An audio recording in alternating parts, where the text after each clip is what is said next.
Hi, and welcome to Prepping Essentials. It's Saturday 21st of December. Just been out to do an early morning food shop for Christmas week coming up and taken the opportunity to add to my preps. Got some tinned meat, some stock cubes, and more importantly I've got a kilo of pasta and 2 kilos of rice. I just keep topping up and have done for the last few months now every time I go out shopping with just a little bit. Why is this so important as we come out of 2019 and look forward to the new year in 2020? Let's find out.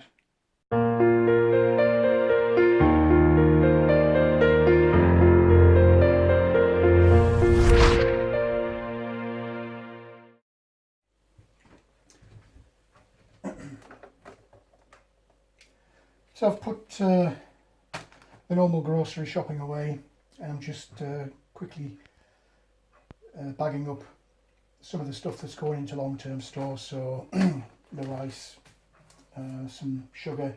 I'll not be putting these into vacuum seal bags, the pasta, because you'll know from the previous video that it's really difficult to seal the pasta. So I'll only be doing the rice and the sugar. And really, the reason I decided to do this video today, I wasn't planning on doing this. I was hoping to get down to the land and do some work, but for the second day in a row, unfortunately, it's shucking it down with rain.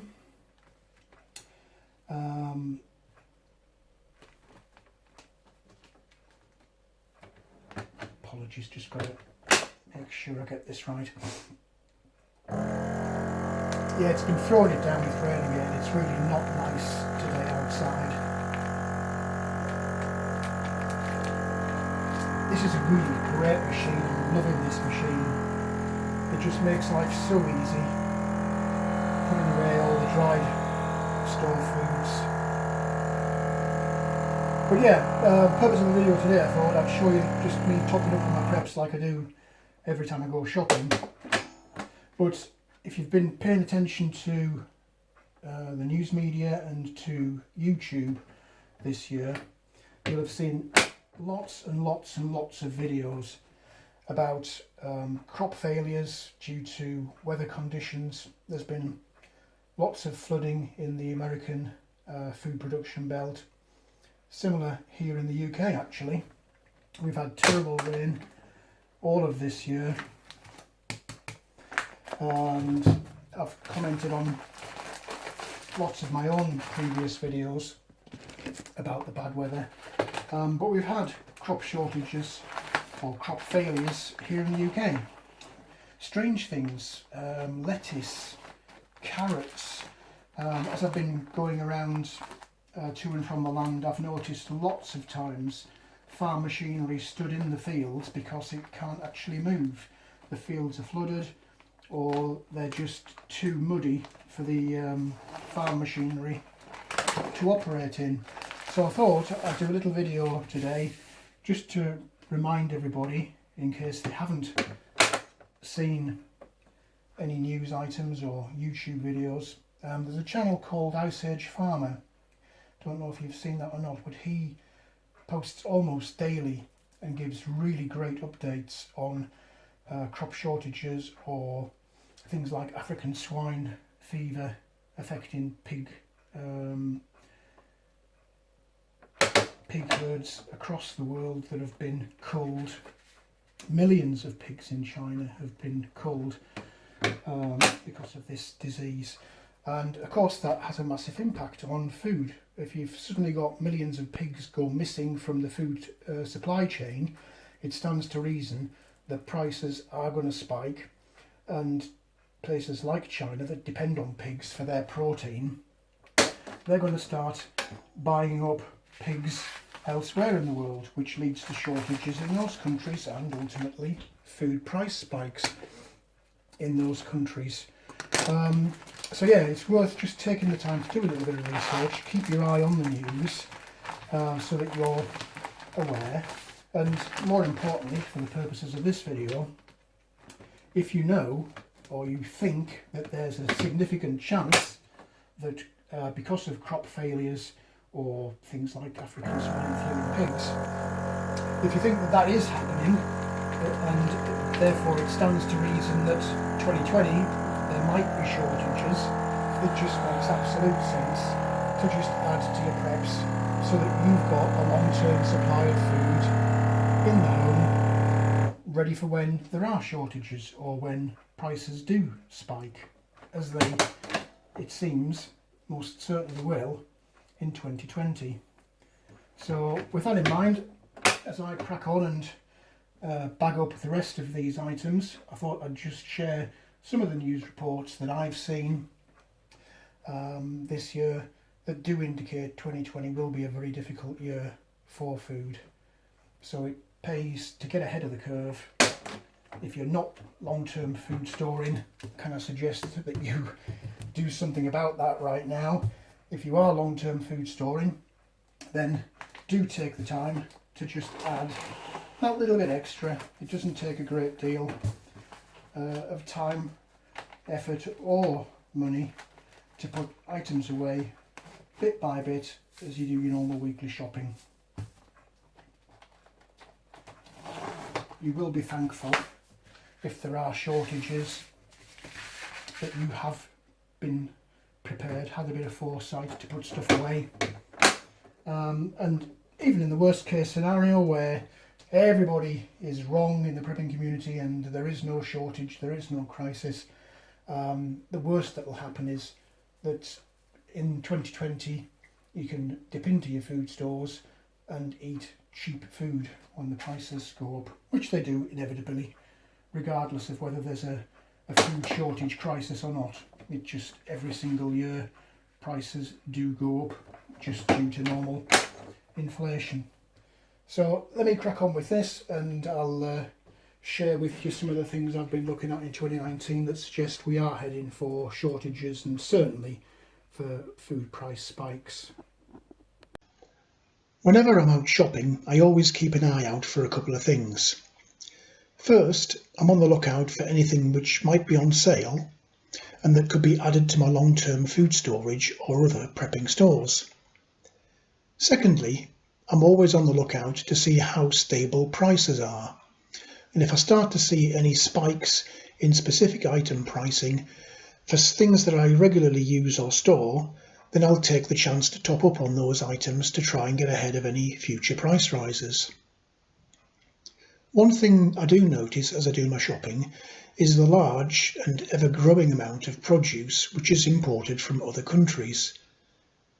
This has become part of everyday life now, as we routinely import food from overseas, either because it can't be produced in this country or because the growing season in this country has passed.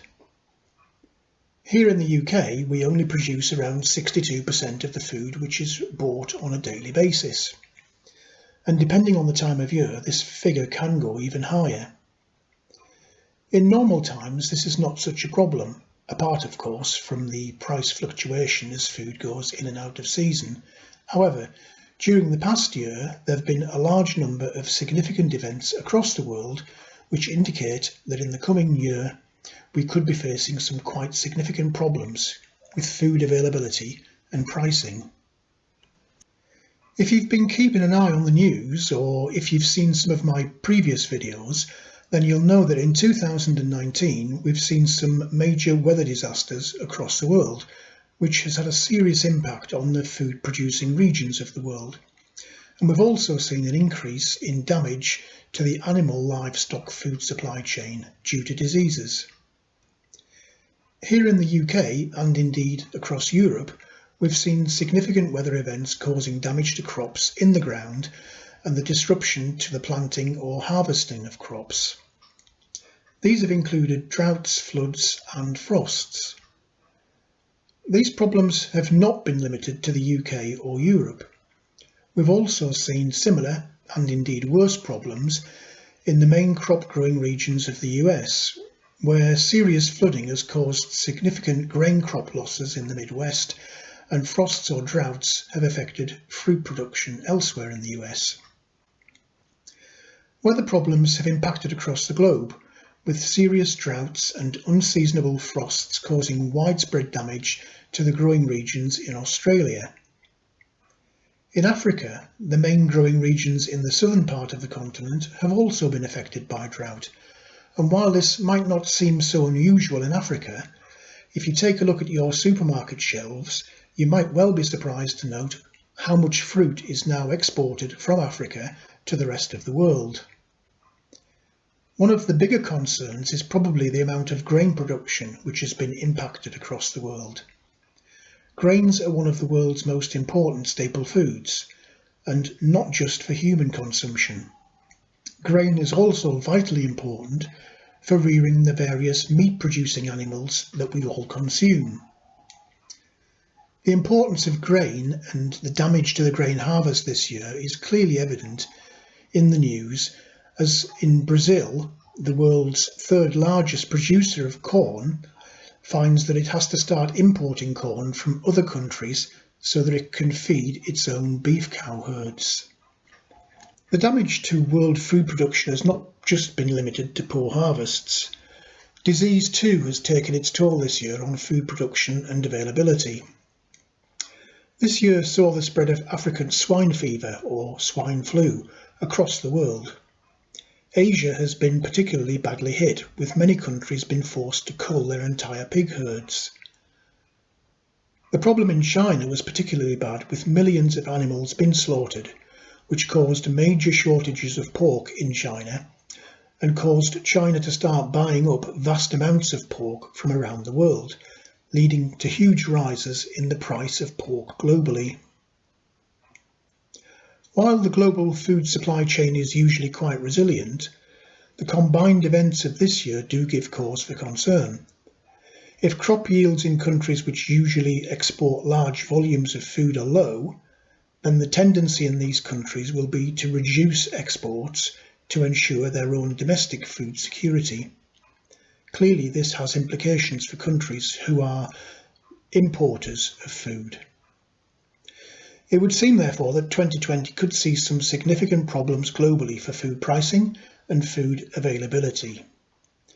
It therefore makes more sense than ever to ensure that you have some form of long-term food storage set aside so that you can be resilient if these problems do arise in 2020. So that's a quick 5 minutes work there, vacuum sealing the long-term food stores, ready to go away into storage. I really would encourage people, if they're not doing this, to have a go. It's very easy when you do your normal shop to pick up an extra bag or two. I've got another 2 kilos of rice there, very cheap right now. It's not going to stay that way. 2 kilos for 90 pence, and 2 kilos of sugar there, vacuum sealed. I think that's something like £1.30 to put those 2 kilos away. And then similarly, I've got 2 kilos of pasta, which is 45 pence a bag, so £1.80 for the 4 bags, 2 kilos. If you're not doing it, please do consider doing it. Food prices are definitely going up every year, irrespective of whether we've had a crisis or not. And with all of the problems we've had with farm harvests problems and yield problems and different kinds of disease problems this year, it is fairly inevitable that there will be shortages in the coming year, and definitely additional food price hikes. Well, that's it for this video. I hope you found something in there that was of use to you. If you did like the video, please do click on the like button. Also feel free to hit the subscribe button if you haven't already done so. As always, welcome any comments, questions or suggestions you might have. What do you think? Potential food crisis next year? Are you seeing any shortages in the shops or any price rises in the shops already this year? Let me know in the comments section below. But for now, thanks for watching, and I look forward to seeing you in the next video.